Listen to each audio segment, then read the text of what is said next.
All right, Juanitosville, we're back. Sorry I haven't been back in a while, but I've been hanging out with my bikini model friends. So today we're making a spinner ring. And so I'm going to cut a piece of the ring shank out. There's a chart of all the gauges and ring sizes and what length they should be. So we're at 20 gauge at size 7, 56.5 millimeters. We're going to go by this chart. We're going to see if it works. And if it works, I'm going to put the chart and I'm going to make it available so you guys can have it. Okay, bye. So I'm going to cut a piece of the ring shank out. And I learned this off of the internet, where I learned everything. Okay, here we go. 12 mil wide.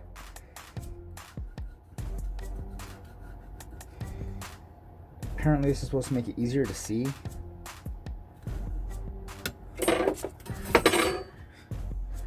Does that line look easier to see? Hell no! The internet lied! So I licked my finger and rubbed off. You can see my score line there. And that's what I'll be following.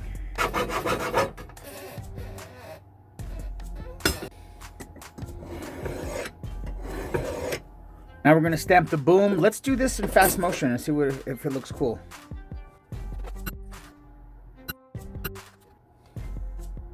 .925. Sometimes I put the .925 right here in front of the B, facing the boom. When you stamp the metal, usually on the other side there's like the impression flat. Don't go like little on the side like that, because then it pushes divots into it. It can. So then we give it the old.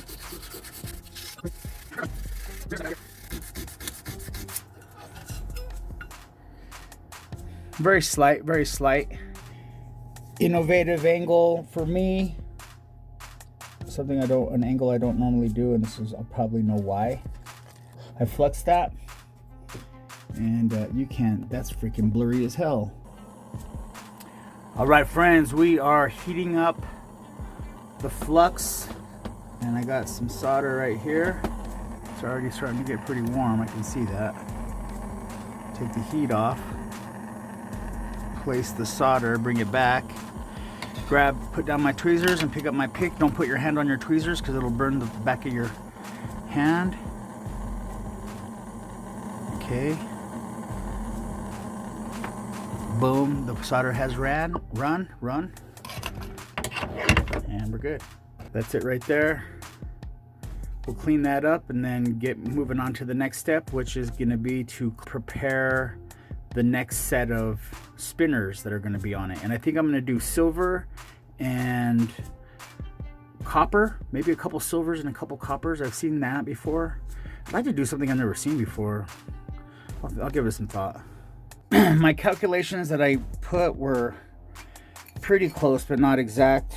My ghetto ring manual here, this is size 7 right here. I don't know if you guys can read that. Probably not, because you have to have owl eyes to see that. Part eagle, part owl. Yeah, this is 7 right there, and it's over the 7, so it's almost a 7. If you have a ring that's on the cusp of being too small, if you're on the cusp, then you want to make it a little bit bigger. If you don't have a ring stretcher, you can give it one of these numbers.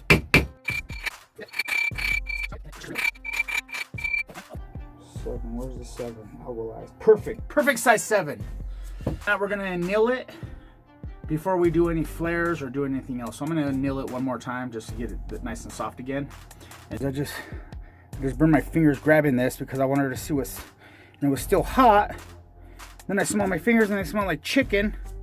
Okay, so I have this copper wire that is square wire, and what I'm going to do is continue to pound to make it more roundish, but not perfectly round, or otherwise I would just use copper round wire. But to give it the rugged look, you know, the ladies like the rugged types. Used to be square. I beat it up. Now it's cool. Anneal, quench.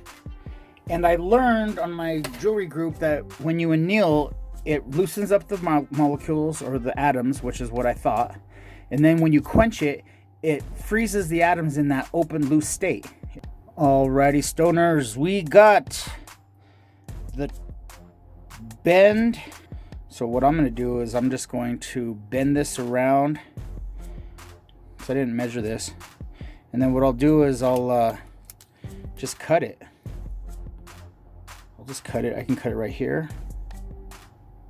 Take it to Pound Town a little bit. Andrew Barry from the videos. You guys probably know Andrew Barry. He says to bend it kind of like this, like an oval. I watched a lot of Andrew Barry stuff because he's a good teacher and he's not a nut like me. So if you guys like really like academic style learning or like jewelry school style learning, check him out. He has like millions and millions of followers. He's a British guy, so he has a cool accent. You can just listen to him talk all day. Well, if you're having an affinity for British accents, or you just got hillbilly accent with me. Right here, ladies and gentlemen, we're gonna get this. We're gonna get it, and we're just trying to get it. Oh, buddy. Oh, shoot, buddy. Okay, I think I'm feeling it right there. Oh, yeah. Okay. All right, we're gonna go ahead and throw some solder on there and see what we can do with this. And I guess just hope for the best. There it is, friends. We're going to do that. Time to clean it up a little bit. We're going to fit it on the outside of this. That's pretty big, actually. Bigger than I thought it was going to be. But if the flares are good, then we should be fine. Because you want for it to be able to spin. If it's too tight, it won't spin. So maybe I did just right and I didn't even know it. All right, One Needlesville, we got some 12 gauge wire right here. And I have my ring shank. So we're going to do like we did before. Size 10. Let's see where we're at. Don't talk and do this at the same time, guys. That's why you like doing jewelry, is because nobody talks to you. You know? And if nobody talks to you for long enough, then you start talking to yourself like me. I'm like, man, I'm over here talking to myself. I might as well record it, and then maybe I could help somebody learn how to talk to themselves, you know? If you talk to yourself and answer yourself, then you're crazy. But if you just talk to yourself, you know, it's normal. But when you ask yourself questions and then answer yourself, then you're crazy. Although I don't think that makes you crazy. If someone tells me they're crazy, I tell them to bite off their pinky. And I said, if you're crazy, bite off your pinky. And they're like, oh man, I'm crazy. I said, well, then bite off your pinky then. And then they go to bite off their pinky and then they can't. And I said, well, because you have, and I said, you know why you can't bite off your pinky? And they say, why? And I say, because you have self-preservation instincts. And that makes you unable to bite off your own pinky. And the only way that you can bite off your own pinky is if you're truly nuts. So you're not nuts, bro. I mean, you might want to, you probably should have washed your pinky before you put it in your mouth, but you know. So we got this kind of looking good. That's pretty dang good. I feel good about it. Let's do it. Oh, Whitey friends, we soldered this ring. This is the silver ring. Hey, if these videos add value to your jewelry making experience and knowledge base, please subscribe, man. I have 100 subscribers, or I think 100, and when people subscribe, it just makes me feel good. It makes me feel like, man, people are like gaining from this, and it, you know, like I just want to be liked. I just remember whenever I was first starting out, man, I just needed anything I could get to help me be better, and I just like a sponge, you know. And you learn from everybody. Subscribe to a bunch of channels, man, and you'll find what works for you and a style that works for you, and you'll find a jewelry designer, teacher, educator, process video maker that works for your style and the way that you think, you know what I mean, and the way that you like to learn. Some people like long videos, some people like short videos, some people like nobody to talk just so they can watch. Everybody's different. All right, guys, I I textured it a little bit, and then I put it under the yellow wheel on my my wheels to get the top layer off. I'm going to work on the inside, and then I'm going to probably polish this before I put the rings on, because I think once I put the rings on it and flare it, I won't be able to get underneath to polish underneath. So I should polish it now, and so that once the rings are on there and I flare it, then it's good to go. Juanitosville, we're back. We're gonna flare. I've never done this before, so, and we're just gonna give it a hit.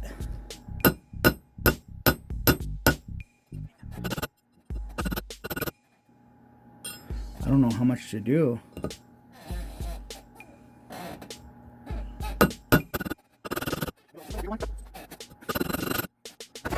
So this is how it's gonna be, friends. I'm gonna flare the other end. Moment of truth, friends. Are you with me still? Hope you guys can see this.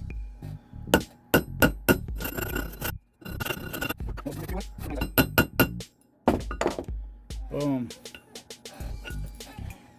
There it is, guys. The first spinner ring I ever made. It's pretty cool. I'll show some cool pictures with some funky music. Oh no, this is gonna come off. Dude. So now it's only a 2-ringer. Man, I wanted it to be 3. So if you guys can see that I put a lot of bends in it, I think there's a place I could put one more bend.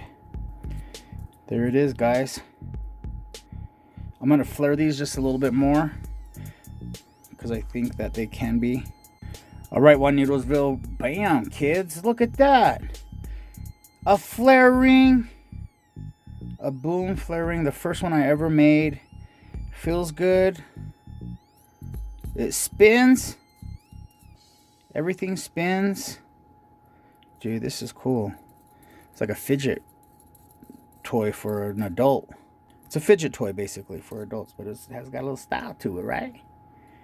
Thanks for watching, friends. If this video had any kind of value, if this